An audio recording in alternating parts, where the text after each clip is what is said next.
Jason Isaacs and Sonequa MartinGreen in Star Trek Discovery. ThijsCBS with so many different casts, episodes, shows, movies and novels over the course of several decades, when it comes to Star Trek, there are bound to be violations of canon and plot holes that viewers just have to live with. Some are flagrant, the Enterprise being inexplicably kept from the Earth battle in First Contact, and others less so. Geordi LaForge saying Romulan ale is illegal in Nemesis, even though in Deep Space Nine, an admiral says this is no longer the case. Shoehorning Spock in as Burnham's adoptive brother was a questionable move even before Discovery took off, and it feels even more ridiculous in this week's mess of an episode. If you're going to fiddle with canon, it's very challenging to do it with arguably the most beloved character in the franchise's history, especially when only die-hard fans are likely watching on CBS All Access. We learn in a flashback that Burnham was trying to gain admission into something called the Vulcan Expeditionary Group after graduating the Vulcan Science Academy with honors. Sarek is forced to choose one attendee between Burnham and Spock, even though Spock hasn't even started at the Academy yet. The Vulcans viewed Spock being half-human and Burnham being fully human as weaknesses.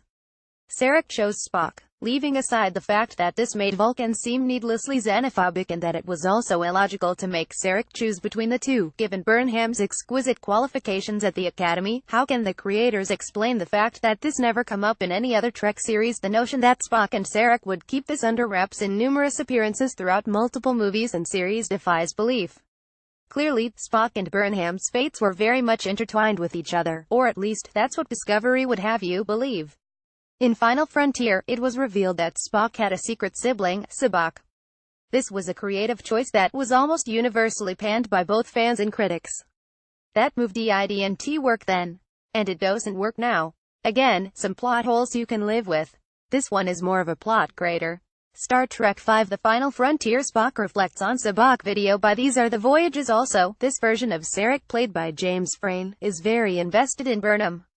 In Episode 2, Sarek contacts her when she is in the brig and says, "I came because I sensed your despair," while clearly in pain from the remote mind meld. That Sarek, at the end of this episode, barely looks at Burnham after the revelation about her post-academy life, doesn't acknowledge the revelation itself, and then coldly says, "Technically, we are not related," is a disservice to the character.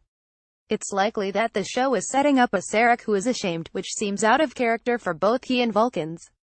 If only Sarek were the episode's sole problem, though. What exactly are the Discovery writers doing with Lorca? The ship has been sent on multiple rescue missions at a moment's notice, and now, suddenly the Starfleet higher-ups would like to pause and think about how to properly execute the recovery operation, even though Discovery is, by Admiral Cornwell's own words, the fleet's most advanced ship, and Lorca is the one who is acting out of character. So far his command has been excellent. The ship saved Corvan 2 and recovered key data from its sister ship, the Glenn.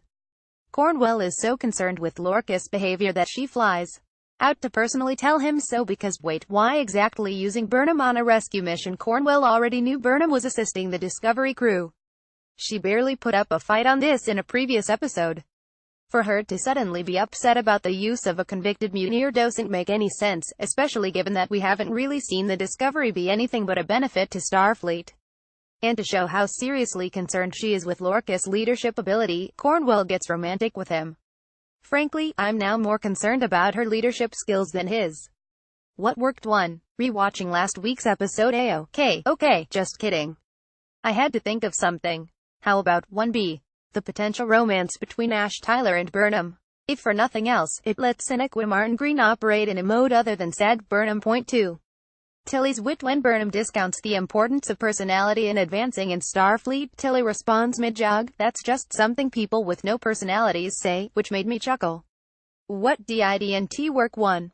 The new Paul Stamets way. See very little of Stamets this episode, except for a scene where he explores how to create a synthetic mind meld. After weeks of seeing Stamets be sassy, rude and uncooperative, suddenly he's saying a dangerous idea is groovy. Anthony Rapp plays the entire scene as if he is on some sort of potion. Lorca even remarks, "Apparently your trip down the mycelium path has lightened your mood." If this was a course correction for Stamets, it went way too far in the opposite direction. Did you catch that? Not too much in terms of callbacks this week, but I do find it entirely appropriate that Burnham is now officially the science officer on the bridge of Starfleet's flagship, given her relationship with Spock. And this is kind of cool. Years ago I watched Darmok by Joe Menosky, which became a fave EP for me. Why hours late we wrote tonight's Star Trek Discovery EP together. So honored. Picked out Twitter.com 6CRGGML49T, Ted Sullivan at Carter Hill, October 22, 2017.